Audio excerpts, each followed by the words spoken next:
हिंदी के शीर्षस्थ व्यंग्य लेखक हरिशंकर परसाई जी की स्मृतियों को प्रणाम करता हूँ। प्रस्तुत है उनका एक व्यंग्य लेख। शीर्षक है मुंडन। किसी देश की संसद में एक दिन बड़ी हलचल मची। हलचल का कारण कोई राजनीतिक समस्या नहीं थी, बल्कि यह था कि एक मंत्री का अचानक मुंडन हो गया था। कल तक उनके सिर पर लंबे घुंघराले बाल थे, मगर रात में उनका अचानक मुंडन हो गया था। सदस्यों में कानाफूसी हो रही थी कि इन्हें क्या हो गया है। अटकलें लगने लगी। किसी ने कहा शायद सिर में जूं हो गई हो, दूसरे ने कहा शायद दिमाग में विचार भरने के लिए बालों का पर्दा अलग कर दिया हो, किसी और ने कहा शायद इनके परिवार में किसी की मौत हो गई।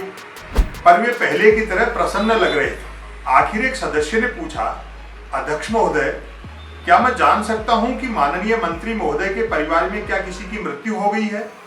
मंत्री ने जवाब दिया, नहीं। सदस्यों ने अटकल लगाई कि कहीं उन लोगों ने ही तो मंत्री का मुंडन नहीं करा दिया जिनके खिलाफ वे बिल पेश करने का इरादा कर रहे थे। एक सदस्य ने पूछा, अध्यक्ष महोदय, क्या माननीय मंत्री को मालूम है कि उनका मुंडन हो गया है? यदि हाँ, तो क्या वे बताएंगे कि उनका मुंडन किसने कर दिया है? मंत्री ने संजीदगी से जवाब दिया, मैं नहीं कह सकता कि मेरा मुंडन हुआ है या नहीं। कोई सदस्य चिल्लाए, हुआ है, सबको दिख रहा है। मंत्री ने कहा, सबको दिखने से कुछ नहीं होता, सरकार को दिखना चाहिए। सरकार इस बात की जांच करेगी कि मेरा मुंडन हुआ है या नहीं। एक सदस्य ने कहा, इनकी जांच अभी हो सकती है। मंत्री महोदय अपना हाथ सिर पर फेर कर देख लें। मंत्री ने जवाब दिया, मैं अपना हाथ सिर पर फेर कर हरगिज नहीं देखूंगा। सरकार इस मामले में जल्दबाजी नहीं करती, मगर मैं वायदा करता हूं कि मेरी सरकार इस बात की विस्तृत जांच करवाकर सारे तथ्य सदन के सामने पेश करेगी। सदस्य चिल्लाए, इसकी जांच की क्या जरूरत है? सिर आपका है और हाथ भी आपके हैं। अपने ही हाथ को अपने सिर पर फेरने में मंत्री महोदय को क्या आपत्ति है? मंत्री बोले, मैं सदस्यों से सहमत हूं कि सिर मेरा है और हाथ भी मेरे हैं, मगर हमारे हाथ परंपराओं और नीतियों से बंधे हैं। मैं अपने सिर पर हाथ फेरने के लिए स्वतंत्र नहीं हूं। सरकार की एक नियमित कार्य प्रणाली होती है। विरोधी सदस्यों के दबाव में आकर मैं उस प्रणाली को भंग नहीं कर सकता।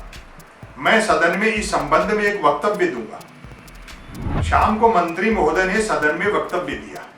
अध्यक्ष महोदय, सदन में यह प्रश्न उठाया गया कि मेरा मुंडन हुआ है या नहीं। यदि हुआ है तो वह किसने किया है? यह प्रश्न बहुत जटिल है और इस पर सरकार जल्दबाजी में कोई निर्णय नहीं दे सकती। मैं नहीं कह सकता कि मेरा मुंडन हुआ है या नहीं। जब तक पूरी जांच न हो जाए, सरकार इस संबंध में कुछ नहीं कह सकती। हमारी सरकार 3 व्यक्तियों की एक जांच समिति नियुक्त करती है जो इस बात की जांच करेगी। जांच समिति की रिपोर्ट में सदन में पेश करूंगा। सदस्यों ने कहा, यह मामला कुतुब मीनार का नहीं जो सदियों जांच के लिए खड़ी रहेगी।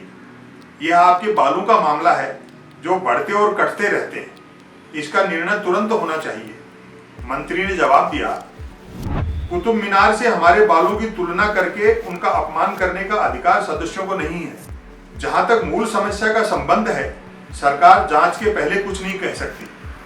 जांच समिति सालों जांच करती रही, इधर मंत्री के सिर पर बाल बढ़ते रहे। एक दिन मंत्री ने जांच समिति की रिपोर्ट सदन के सामने रख दी। जांच समिति का निर्णय था कि मंत्री का मुंडन नहीं हुआ। सदन के दूसरे भाग से शर्म शर्म की आवाजें उठी, ऐतराज उठे, यह एकदम झूठ है, मंत्री का मुंडन हुआ था। मंत्री मुस्कुराते हुए उठे और बोले, यह आपका ख्याल हो सकता है, मगर प्रमाण तो चाहिए। आज भी अगर आप प्रमाण दे दें तो मैं आपकी बात मान लेता हूं। ऐसा कहकर उन्होंने अपने घुंघराले बालों पर हाथ फेरा और सदन दूसरे मसले सुलझाने में व्यस्त हो गया।